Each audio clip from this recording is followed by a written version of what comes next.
వాక్యబండు ప్రేక్షకులకు మన ప్రభువైన యేసుక్రీస్తు నామమున వందనములు. మోకాలపై ఆరాధింప ఆశ, పూర్ణ మనసుతో ఆరాధింప ఆశ, పూర్తిగా పూజింప ఆశ, నీ పూర్తిగా మారాలని ఆశ. మోకాలపై ఆరాధింప ఆశ, పూర్ణ మనసుతో ఆరాధింప ఆశ, పూర్తిగా పూజింప ఆశ, నీ పూర్తిగా మారాలని ఆశ. మోకాలపై ఆరాధింప ఆశ. ఇప్పుడు మా డాడీ రెవరెండ్ డాక్టర్ జడ వసంత బాబు గారు దేవుని వాక్యం అందిస్తారు. విందామా?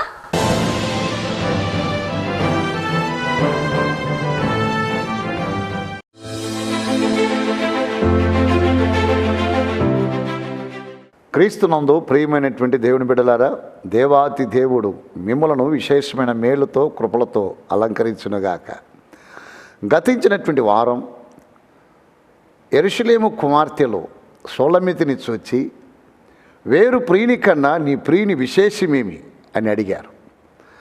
అందులో షూలమ్మితి తన ప్రియుడైనటువంటి ప్రభుల వారిని గూర్చి మాట్లాడుతూ ఈ రీతిగా తెలియచేసింది.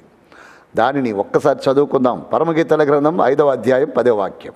నా ప్రియుడు ధవలవర్ణుడు, రత్నవర్ణుడు, 10,000 మంది పురుషులలో అతన్ని గుర్తింపవచ్చును. ప్రభునందు ప్రియమైనటువంటి దేవుని బిడలారా, చదవబడినటువంటి ఈ లేఖన భాగాలను మీరు గమనిస్తూ ఉన్నప్పుడు, వధువ సంఘముగా తయారైపోయినటువంటి ప్రాణప్రియుని యొక్క మందలో చేరి ఆయనతో సన్నిహిత సహవాసము కలిగి ఆయనతో ఉన్నటువంటి షూలమ్మితి ఒక అద్భుతమైన కార్యం తెలియచేస్తుంది. వేరు ప్రియుని కన్నా నీ ప్రియుని యొక్క విశేషం ఏమిటి అని అడిగినందుకు తాను ఏమన్నదో తెలుసా? చదవబడినటువంటి మాటలు చూచినప్పుడు, నా ప్రియుడు ధవళవర్ణుడు, రత్నవర్ణుడు, 10,000 మందిలో గుర్తింపదగినవాడు. అంటే ఈ స్థలములో తన ప్రియుని గురించి 2 వర్ణములు తెలియచేస్తుంది. ఆయన 2 రంగుల్లో 2 కలర్స్గా కనబడుతున్నాడట. మొదటిగా తను తెలియచేస్తున్నప్పుడు ఆయన ధవళవర్ణుడు. ధవళము అంటే తెలుపు. వేరు ప్రియుని కన్నా నీ ప్రియుని యొక్క విశేషం ఏమిటి అని అడిగితే షూలమ్మితి తెలియచేస్తుంది, ప్రపంచములో ఎవరెవరికి ఎందరు ప్రియులున్నారో అందరిలో కన్నా నా ప్రాణప్రియుని యొక్క గొప్పతనం ఏమిటంటే ఆయన ధవళవర్ణుడు. ధవళము అంటే తెలుపు, తెలుపు అనగా పరిశుద్ధతకు సాదృశ్యం. అంటే ఈ ప్రపంచంలో ఎవరెవరు ప్రాణప్రియుని కలిగి ఉన్నారు, ప్రభుల వారిని మనం ప్రియులు అంటున్నాం, ఇంకొకరు వారికి తగ్గ వారిని ప్రియులు అనుకుంటున్నారు. అవునండి, ఎంతమంది ఉన్నప్పటికీ అందరిలోనూ ధవళవర్ణుడుగా అంటే పూర్ణ పరిశుద్ధుడుగా నా ప్రియుడు కనబడుతూ ఉన్నాడు. నిజంగా యేసు ప్రభుల వారి వంటి పరిశుద్ధుడు ప్రపంచంలో ఎవరుండగలరండి? ఆయన మాత్రమే పరిపూర్ణమైన పరిశుద్ధుడుగా కనబడుతూ ఉన్నాడు. పరిశుద్ధత కలిగినటువంటి దేవుడు కనుక షూలమ్మితి తెలియచేస్తున్నప్పుడు ఇటువైపు ఒక రంగు, ఇటువైపు ఒక రంగు ఉందని ద్వివర్ణము చెప్పలేదు. కానీ ఆ మాటలలో ఉన్నటువంటి పదార్థం, ఆ మాటల్లో ఉన్న భావం ఏంటంటే, ధవళము అనగా తెలుపు, తెలుపు అనగా పరిశుద్ధత. నా ప్రియుని యొక్క గొప్పతనము విశేషం అడిగితే ఆయన పూర్ణ పరిశుద్ధుడు. యేసు ప్రభుల వారిలో ఉన్న పరిశుద్ధత వేరు ప్రియునిలో ఎవరిలోనైనా కనబడుతుందా? నా ప్రియతమ దేవుని బిడలారా, అందుకే వాక్యంలో రాయబడ్డది నేను పరిశుద్ధుడను అని. నిజంగా యేసు ప్రభుల వారి యొక్క పరిశుద్ధతను గురించి నేను మాట్లాడాలి అంటే, నా ప్రియమైన బిడలారా, అరకాలు మొదలుకొని తల వరకు ప్రతి అవయవములో సకలేంద్రియములో పూర్ణ పరిశుద్ధత కలిగిన ఏకైక ప్రాణప్రియుడు ఆయన. ఏకైక ప్రాణప్రియుడు. ఒకసారి పేతురు రాసిన 2వ పత్రిక 2వ అధ్యాయం 14వ వాక్యం చూడండి. వ్యభిచారిణిని చూచి ఆశించుచు పాపము మానలేని కన్నులు గలవారును, అస్థిరులైన వారి మనస్సులను మరులు కొల్పుచు లోభత్వమందు సాధకము చేయబడిన హృదయము గలవారును శాపగ్రస్తులనై ఉండి. ప్రీతమ దేవుని బిడ్డలారా, ఈ స్థలములో మీరు చూచినప్పుడు పేతురు గారు చాలా చక్కగా రాస్తున్నాడు. వ్యభిచారిని చూచి ఆశించుచు పాపము మానలేని వారు ఎవరన్నా ఉన్నారా? ప్రపంచంలో వ్యభిచారిని చూచి ఆశించి పాపం మానలేని వారు ఎవరన్నా ఉన్నారా? నిజంగా ఒక వ్యభిచారి కంటబడ్డది అంటే వెంటబడేవారు చాలామంది ఉన్నారు. వ్యభిచారి అని తెలిసిందంటే ఆ కంటబడిన వ్యభిచారి వెంటబడేవారు చాలామంది కనబడుతున్నారు. నా ప్రియమైన బిడ్డలారా, నా ప్రభువైన యేసు క్రీస్తు వారు ఎలాంటి వారో తెలుసా? ఒక వ్యభిచారి ఆయన ఎద్దుకు వస్తుంది. బైబిల్ చెప్తుంది, ఆమె మీద రాళ్ళు రువ్వుటకు కూడి వచ్చిన వారందరూ కూడా వెళ్ళిపోయారు. ఒకసారి ఆ బాగా చదువుకుందాం. యోహాను శుభవార్త 8వ అధ్యాయం 10వ వాక్యం. యేసు తల ఎత్తి చూచి, అమ్మా, వారెక్కడున్నారు? ఎవరునూ నిన్ను శిక్షింపలేదా అని అడిగినప్పుడు ఆమె, లేదు ప్రభువా అనెను. ప్రభునందు ప్రియమైనటువంటి దేవుని బిడ్డలారా, చదవబడినటువంటి వాక్యం యొక్క సందర్భాన్ని మీరు గమనించినట్లయితే, పాపాత్మురాలని స్త్రీ పాపంలో పట్టబడుతుంది. పట్టబడినటువంటి ఆ స్త్రీని రాళ్ళు రువ్వుతున్నారు ధర్మశాస్త్రానుసారముగా. రాళ్ళు రువ్వబడి కొట్టబడి గాయముల చేత ఉన్నటువంటి ఆ స్త్రీ గత్యంతరము లేక దేవాలయంలోనికి ప్రవేశిస్తుంది. క్రీస్తు ప్రభులు వారు అక్కడ ఉన్నారు. ధర్మశాస్త్రాన్ని అనుసరిస్తున్నటువంటి యూదా పరివారం, ఇశ్రాయేల్ జనాంగం యేసు క్రీస్తు వారిని ఏ రీతిగానైనా శోధించి ఆయన పైన నెపమోపాలను కనిపెట్టుకున్న వారు ఇప్పుడు అడుగుతున్నారట, బోధకుడా, మోషే యొక్క ధర్మశాస్త్రానుసారముగా చూచినట్లయితే పాపంలో పట్టబడిన వారిని రాళ్ళు రువి చంపాలని మోషే ధర్మశాస్త్రం తెలియచేస్తుంది.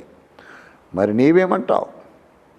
ఒకవేళ ప్రభువైన యేసుక్రీస్తు వారు కనికరము, జాలి, దయ, దాతృత్వము కలిగి ఆమెను చంపవద్దు అంటే యేసుక్రీస్తు వారు ధర్మశాస్త్రాన్ని ఉల్లంఘించాడు అని నేరం మోపాలని. ఒకవేళ ధర్మశాస్త్రానుసారముగా మీరు చెయ్యండి అంటే యేసుక్రీస్తు వారికి జాలి, దయ, కరుణ, కటాక్షాలు లేవని ఏదో ఒక రీతిగా నెపం మోపాలని ప్రయత్నించారు. ప్రభులు వారు ఎవరండి? ఆయన సర్వజ్ఞాని, మహాజ్ఞాని, మహోన్నతుడు. వారు అడిగిన ప్రశ్నకు సమాధానం చెప్పకుండా ప్రభులు వారు ఒక్కటి అన్నారట, మీలో పాపము లేనివాడు ఎవడో మొదటి రాయి వేయుడి. ఆ ప్రియమైన బిడ్డలారా, ఆ మాట చెప్పిన తర్వాత బైబిల్ చెప్తుంది, ఆయన వంగి నేల మీద ఏమో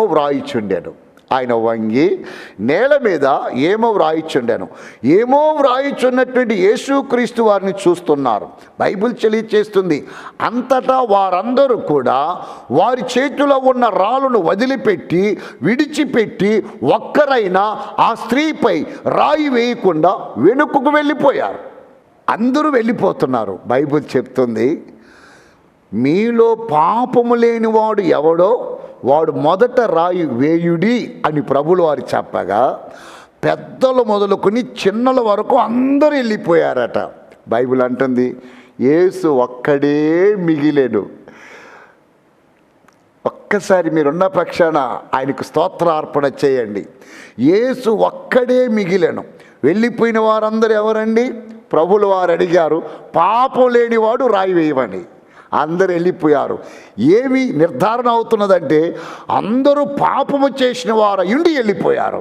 యేసు ఒక్కడే మిగిలాడు. కారణం ఏంటో తెలుసా? ప్రపంచ చరిత్రలో పాపము లేనివాడుగా నిలవబడినటువంటి ఒకే ఒక ప్రాణప్రియుడు నేను ఆరాధిస్తున్న ప్రభువైన యేసుక్రీస్తు. హల్లెలూయా. అప్పుడు ఈయన తల పైకెత్తి ఆ స్త్రీతో ఇలాగ అడుగుతున్నాడు, ఎవరండి ఆవిడ? పాపంలో పట్టబడ్డది, వ్యభిచారిని ముద్ర కలిగి పాపంలో పట్టబడి ఆ రీతిగా ఆయన ఎద్దుకు వచ్చి నిలవబడినప్పుడు పేతురు రాసిన పత్రికలో చదువుకున్నాం కదండి, వ్యభిచారిని చూచి ఆశించి పాపము మానలేని కన్నులు గలవారు గలరా? అయితే అలాంటి వ్యభిచారి పట్టబడిన స్థితిలో వచ్చి పక్కలో నిలవబడితే నా ప్రభు పిలిచిన పిలుపు ఏంటో తెలుసా? అమ్మా అన్నాడు. వ్యభిచారి నీకు కూడా పెదవులతోనైనా పొరపాటు చేయక అమ్మా అని ఒక్కానించిన అద్భుతమైన ఏకైక పరిశుద్ధుడు. కాబట్టి షోలమిత్ అన్నది నా ప్రాణప్రియుడు గొప్పతనం ఏంట, నా ప్రాణప్రియుని విశేషం ఏంటంటారా? ఆయన ధవళవర్ణుడు, ఆయన ధవళవర్ణుడు, తెల్లనివాడు అంటే పరిశుద్ధుడు. ఆయన నోటితోనైనా తప్పు చేయని, నోటితోనైనా పాపము చేయని పూర్ణ పరిశుద్ధత కలిగిన ధవళవర్ణుడు. ఎంత అద్భుతమండి! ఆ స్త్రీతో ప్రభులు వారు మాట్లాడుతున్నప్పుడు, అమ్మా ఎవరునూ నిన్ను శిక్షించలేదా? ఎందుకు శిక్షించలేదు? పాపము లేనివాడు మొదటి రాయి వేయమనగా అందరూ వెళ్ళిపోయారు, నిన్ను శిక్షించలేదు అంటే అర్థం ఏంటి? వారిలో కూడా పాపం ఉన్నది. దొరికితే దొంగ, దొరకనంత వరకు దొరవేషలో కనబడతారు. తప్పులెన్నువారు తండోపతండమ్ములు ఉర్విజనులకెళ్ళ నుండు తప్పులెన్నువారు తమ తప్పులు ఎరుగురయ్యా విశ్వధాభిరామ వినరవేమ. ఎంత అద్భుతమండి! ఆమె ఎక్కడో పట్టబడ్డదనుకొని ఆమెను రాలురివి గాయపరిచారు. నా ప్రభులు వారు ప్రశ్నించినప్పుడు వారందరూ కూడా పాపులుగానే కనబడ్డారు. ఒక్కడు కూడా నిలవకుండా వెళ్ళిపోయారు. యేసు ఒక్కడే మిగిలెను. నిజమది, సత్యమిది. కారణం ఏంటంటే ఆయన ఒక్కడే పాపము లేనివాడిగా ప్రపంచ చరిత్రలో నిలబడి ఉన్న మహా గొప్ప దేవుడు. కాబట్టి షోలమితిని అడిగారట యెరూషలేము కుమార్తెలు, వేరు ప్రియుని కన్నా నీ ప్రియుని విశేషం ఏమిటి? నా ప్రియుడు ధవళవర్ణుడు, నా ప్రియుడు పరిశుద్ధుడు. ఆయన తెల్లని వాడు అంటే రంగు కాదు, పరిశుద్ధత కలిగిన వాడు, ధవళవర్ణుడు ఆయన. నా ప్రీతమ దేవుని బిడ్డలారా, మీ అందు ఆ పరిశుద్ధత కనబడుతున్నదా? ఆయన పిల్లమని చెప్పుకుంటున్న మన జీవితాల్లో ఆయన పోలిన పరిశుద్ధత మనకున్నదా? నిజముగా అణువణువున ఆయన శోధిస్తూ పరీక్షిస్తూ ఆయన వెంట కాపుంటూ ఆయన ఏమి మాట్లాడతాడా, ఎక్కడ ఏం చేస్తాడా, ఎలా ఉంటాడా ప్రతి నిమిషం కనిపెట్టి పరిశోధిస్తున్నటువంటి ఆ యోధా ప్రజల మధ్య ప్రాణముతో ఉన్నప్పుడు శత్రువుల మధ్య సవాలు విసురుతున్నాడు. ఎలాంటి సవాలు విసిరాడో తెలుసా? యోహాను సువార్త 8వ అధ్యాయం 46వ వాక్యాన్ని చదువుకుందాం. నా యందు పాపమున్నదని మీలో ఎవడు స్థాపించును? నేను సత్యము చెప్పుచున్న ఎడల మీరెందుకు నన్ను నమ్మరు? శత్రువుల మధ్య సవాలు విసురుతున్నాడు. ఏమని సవాలు విసురుతున్నాడండి? నా యందు పాపమున్నదని మీలో ఎవడు స్థాపించును? ఎవడు స్థాపించగలడండి? శత్రువుల మధ్యలో ఆ దినములలో ఆయన ఎలాగైనా సరే నేరము మోపి పట్టాలి అనుకున్న వారి మధ్యలో నిలబడి అడుగుతున్నాడు. ఎవడు స్థాపించగలడు? Can you? ఈరోజు ఆ మహాపరిశుద్ధిని పైన బురద చల్లాలన్నటువంటి తాత్పర్యంతో కొందరు పోరాడుతున్నారే తప్ప జయము సాధించలేకున్నారు. కారణం ఏంటో తెలుసా? వేరు ప్రియుని కన్నా నా ప్రియుని విశేషము ధవళవర్ణుడు.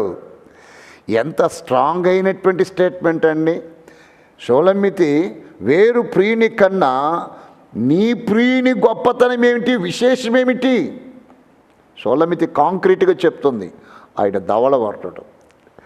ఆయన కంటిలో పాపం లేదు, మాటలో పాపం లేదు, చూపులో పాపం లేదు, సకలేంద్రిలో పాపం లేదు.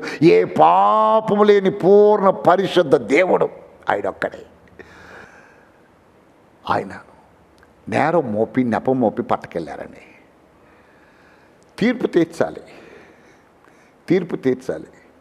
ఆయనకు మరణ దండన ఇవ్వాలి. అది ఇశ్రాయేలు యూదులు నాటి ప్రజలు ఆయన పైన అక్కసు కలిగిన వారందరూ కూడా ఏకాగ్రీవముగా వచ్చి ఆయన పైన నెపములు మోపుతున్నారు, అబద్ధ సాక్ష్యములు పలుకుతున్నారు. గవర్నర్ పిలాతు తనకు ఒక కబురు వస్తుంది. ఏమని కబురు వస్తుందో తెలుసండి? తన సతీమణి కబురు పంపుతుంది. ఏమండోయ్, ఆ నీతిమంతుని జోలికి పోవద్దు. కారణం ఏంటి తెలుసా? గవర్నర్కి తన సతీమణి కబురు పంపిస్తుంది, నీతిమంతుని జోలికి పోవద్దు. యేసు అనబడినటువంటి ఈయన ఎలాంటి వాడంటే నీతిమత్వము కలిగి ఏకైక పరిశుద్ధుడిగా ఉన్న ధవళవర్ణుడు ఆయన.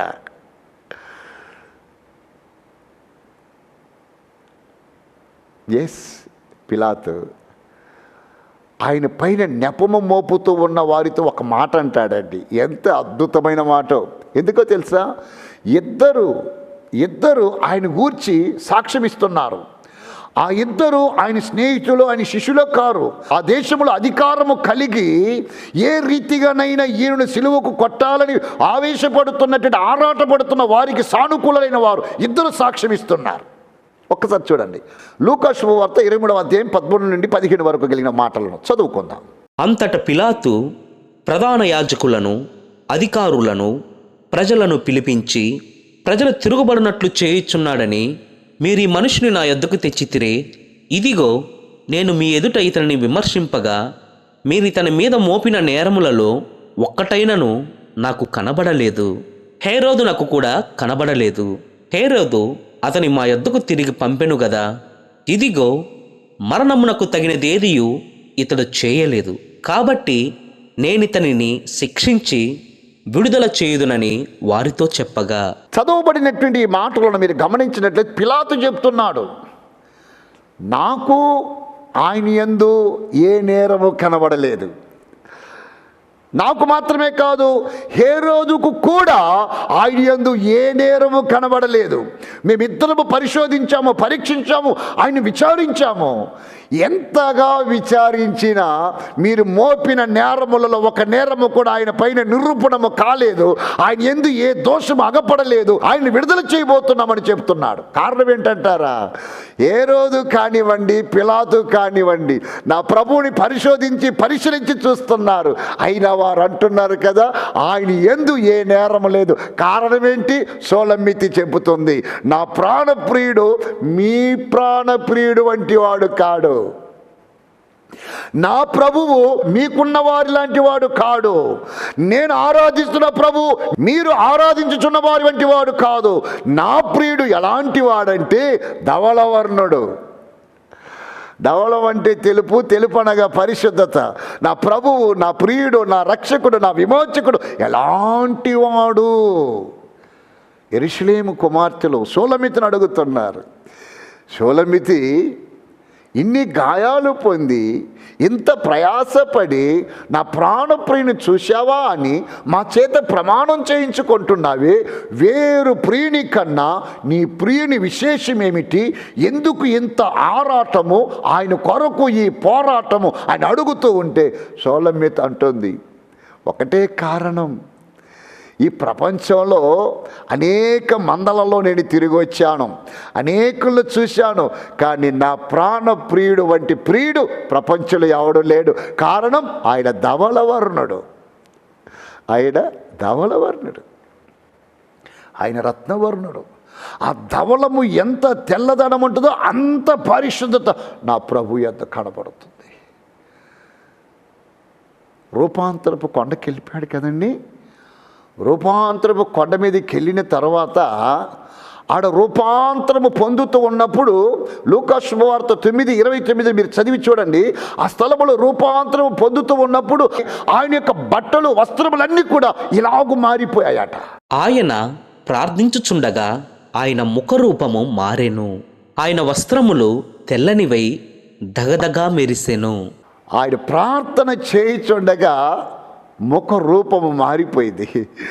ముఖరూపం మారిపోయింది. వస్త్రాలు తెల్లనివై దగ మెరుగుచూ ఉన్నాయట. అంటే అర్థం ఏంటి? ఆయన ఆధ్యాత్మికమైన వస్త్రాలు కానీ, శారీరకమైన వస్త్రాలు కానీ, ఆయన ముఖ తేజస్సు కానీ సర్వము ఎట్లా కనబడుతుందంటే తెల్లగా దగ మెరియనట్లు తెలుపుతో కనబడుతున్నాడు. అంతటి పూర్ణ పరిశుద్ధుడు. మరి నా ప్రియమైన బిడ్డలారా, ఇలాంటి గొప్ప ధవళవర్ణుడు పరిశుద్ధుడైన ప్రభువుని ఆరాధిస్తున్నామని చెప్పుకుంటున్న మీ జీవితంలో ఆయనకు తగిన పరిశుద్ధత ఉన్నదా? ఇందుకే కదా పేతురు ఇలాగ రాస్తున్నాడు. పేతురు మొదటి పత్రిక 1వ అధ్యాయం 14వ వాక్యం చదువుకుందాం. నేను పరిశుద్ధుడనై ఉన్నాను గనుక మీరును పరిశుద్ధులై ఉండుడని వ్రాయబడి ఉన్నది. ప్రభువునందు ప్రియమైనటువంటి బిడ్డలారా, వాక్యంలో రాయబడి ఉన్నది. ప్రభులు వారు అంటున్నారు, నేను పరిశుద్ధుడను గనుక మీరును పరిశుద్ధులై ఉండండి. ప్రభు స్వయముగా తెలియచేస్తున్నాడు, నేనెవరో తెలుసా? పరిశుద్ధుడను. అన్యులు సాక్ష్యమిస్తున్నారు, ఆయన బంధించిన వారు సాక్ష్యమిస్తున్నారు, గవర్నర్ సాక్ష్యమిస్తున్నాడు, గవర్నర్ భార్య సాక్ష్యమిస్తుంది, హేరోదు సాక్ష్యమిస్తున్నాడు. ఇతని యందు ఏ నేరము కనబడలేదు. పైగా ఎక్కడో షూటింగ్లో ఆయన చెప్పలేదు, కానీ శత్రువుల మధ్య సవాలు ఇసురుతూ ఉన్నాడు. నాలో పాపం ఉన్నదని మీలో ఎవడైనా స్థాపించగలడని. నా ప్రియమైన బిడ్డలారా, కారణం అంతటి పరిశుద్ధత కలిగిన వాడు. అందుకే పేతురు రాసేటప్పుడు మొదటి పత్రిక 2వ అధ్యాయం 22వ వాక్యం చదువుతూ ఉన్నప్పుడు ఆ స్థలంలో యేసు ప్రభువు వారి గురించి పేతురు గారు తెలియజేస్తున్న మాటను చూడండి.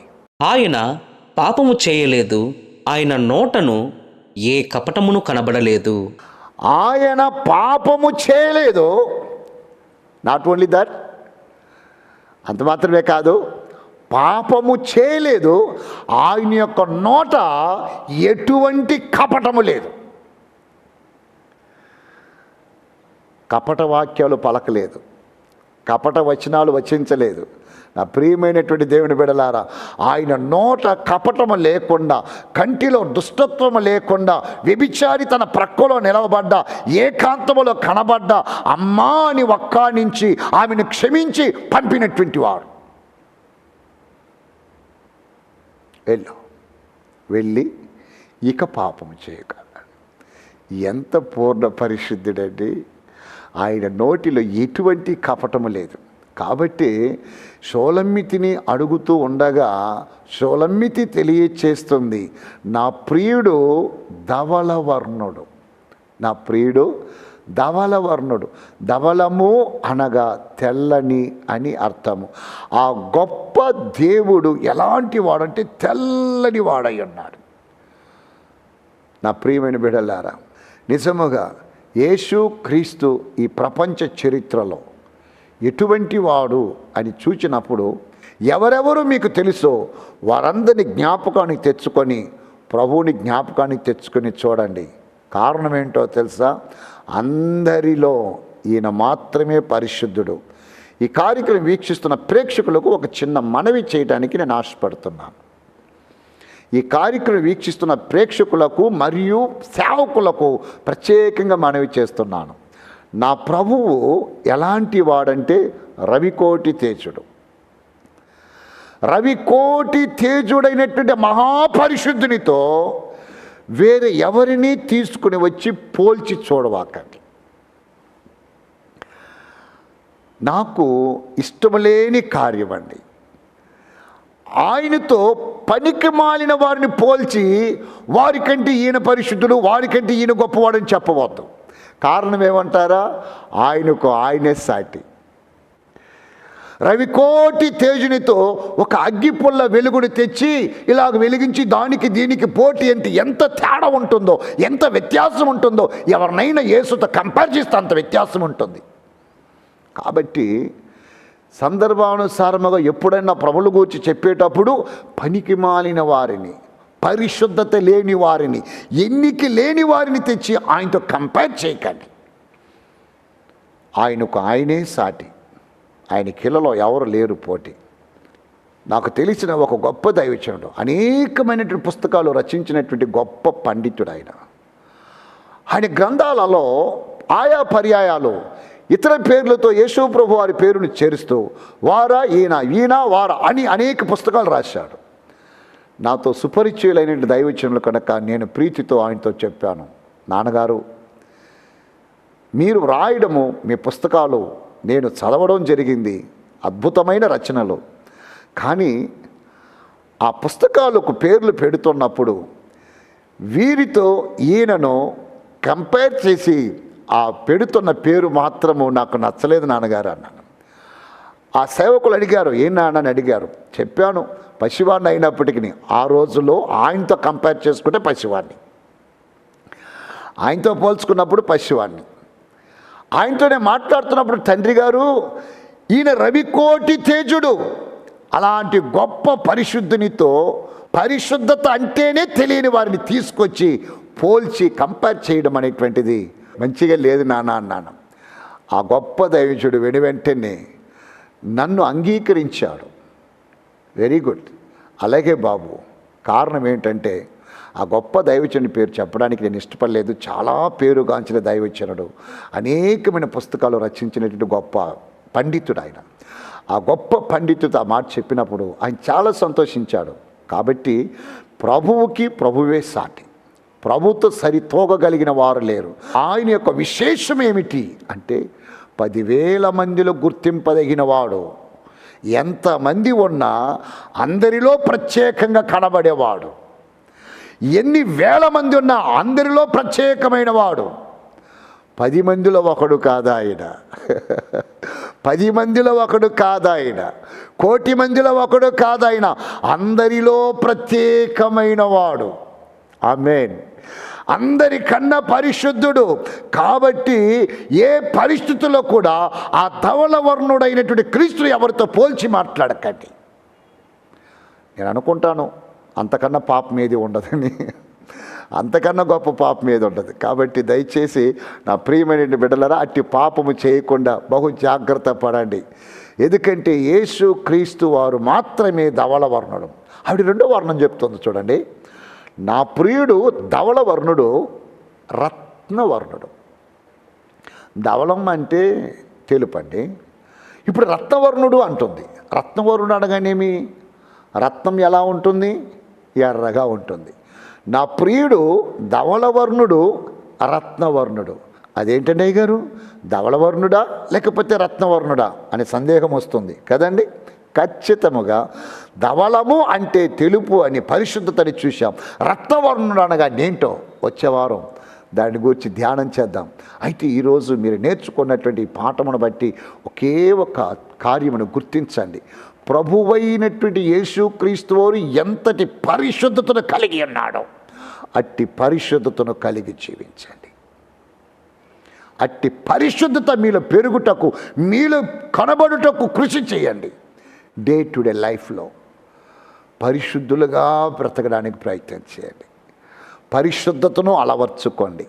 పరిశుద్ధమైన మాటలు, పరిశుద్ధమైన క్రియలు, పరిశుద్ధమైన చూపులు, అరకాలు మొదలుకొని తల వరకున్న ప్రతి భాగంలో పరిశుద్ధత కావాలి. కానీ యెషయా 1:6 చదువుతున్నప్పుడు ఆ స్థలంలో ప్రభు బాధపడుతున్న కార్యం ఏంటో తెలుసా? అరకాలు మొదలుకొని తల వరకు స్వస్థత కొంచెమే లేదు. ఎక్కడ చూసిన గాయములు, పచ్చిపుండ్లు అవి పిండబడలేదు, కట్టబడలేదు, తైలముతో మెత్తన చేయబడలేదు. అంటే అర్థం ఏంటి? అరకాలు మొదలుకొని తల వరకు ఉన్నటువంటి సకలేంద్రియాలలో ఏదో ఒక జబ్బు కనబడుతుంది. పాపపు జబ్బు. స్వస్థత కొంచెమైన లేదు. ఎక్కడ చూసిన గాయములు, పచ్చిపుండ్లు అవి పిండబడలేదు, కట్టబడలేదు, తైలముతో మెత్తన చేయబడలేదు. అలాంటి జీవితమును మనం కొనసాగించక అరకాలు మొదలుకొని తల వరకున్న సకలేంద్రియాలలో ఆయన కోరుకున్న పరిశుద్ధత కలిగి జీవించాలి. అట్టి పరిశుద్ధత నీకున్నా నాకున్నా బోరాధ్వని మ్రోగిన వెంటనే రెక్కలు చాచాడి పక్షాన చేరతాం. కాబట్టి ఏది ప్రాక్టీస్ చేస్తున్నామో లేదో, జాకింగ్లు వాకింగ్లు చేయడం తప్పు కాదు. దానితో పాటు దానికంటే ప్రాముఖ్యంగా పరిశుద్ధముగా బ్రతకడానికి ప్రాక్టీస్ చేయండి. ప్రభు మిమ్మల్ని ఆస్వాదించినగాక. ప్రార్థన చేసుకుందాం. మహాఘనుడు వగు మా ప్రియ పరలోకపు తండ్రి, మహోన్నతమగు మీ నామం పేరిట ఈ సమయాన్ని మీ చేతులకు అప్పగిస్తున్నాం. నిశ్చయముగా మా ప్రాణ ప్రియుడు వగు నీవు ఎంత ధవళవర్ణుడవో, నీలోని విశేషతను గూర్చి షూలమితి చెప్పిన మాటల నుంచి కొంత ధ్యానం చేయగలిగాం. నీ వంటి పరిశుద్ధత, నీవు కలిగిన పరిశుద్ధత నీ దాసులకు నా బిడ్డలకు ఇవ్వండి. ఈ కార్యక్రమం వీక్షిస్తున్న వారులో నాన్న ఎవరైనా సరే నీ ప్రియుని విశేషం ఏమిటని అడిగినప్పుడు ప్రభు, నా ప్రియుడు పరిశుద్ధుడు, ఆయన వెంబడిస్తున్న నేను పరిశుద్ధుడను, పరిశుద్ధురాలని సాక్ష్యం ఇవ్వగలిగినట్లు వారిని సంపూర్ణమైన పరిశుద్ధతలోనికి నడిపించమని ప్రార్థిస్తున్నాం. బోరాతని మ్రోగినప్పుడు ఎత్తబడే పరివారములో నీ రెక్కల క్రింద నాతో పాటు కనబడినట్లు సహాయం చేయమని ప్రార్థిస్తున్నాం. విత్తిన విత్తనములు నిష్ఫలము కాకుండా, కాకి ఎత్తుకొని పోకుండా అయా నీ బిడ్డల చుట్టూ కంచెను వేసి నీరు కట్టిన తోటలాగా నా ప్రేక్షకులు ఉండేటకు సహాయం చేయమని యేసు క్రీస్తు యొక్క అతి ఉత్తమమైన నామములో ప్రార్థించి వేడుకుంటున్నాను తండ్రి. ఆమేన్. మన పరమ తండ్రి అయిన దేవుని కృప, కుమారుడైన యేసుక్రీస్తు యొక్క ప్రేమ, పరిశుద్ధాత్మని యొక్క అన్యోన్య సహవాసం ఈ కార్యక్రమం వీక్షిస్తున్న తమ దాసులకు, నా ప్రియ ప్రేక్షకులకు, ఈ కార్యక్రమంలో నాతో సహకరించిన ప్రియ బిడలకును, ఈ కార్యక్రమానికై స్పాన్సర్ చేసినటువంటి ప్రియ కుటుంబానికి ఆయన మేఘారుడై మధ్యాకాశంలో ప్రత్యక్షమయ్యేంత వరకు సదా తోడై నడిపించునుగాక. ఆమేన్. ఆమేన్. God bless you.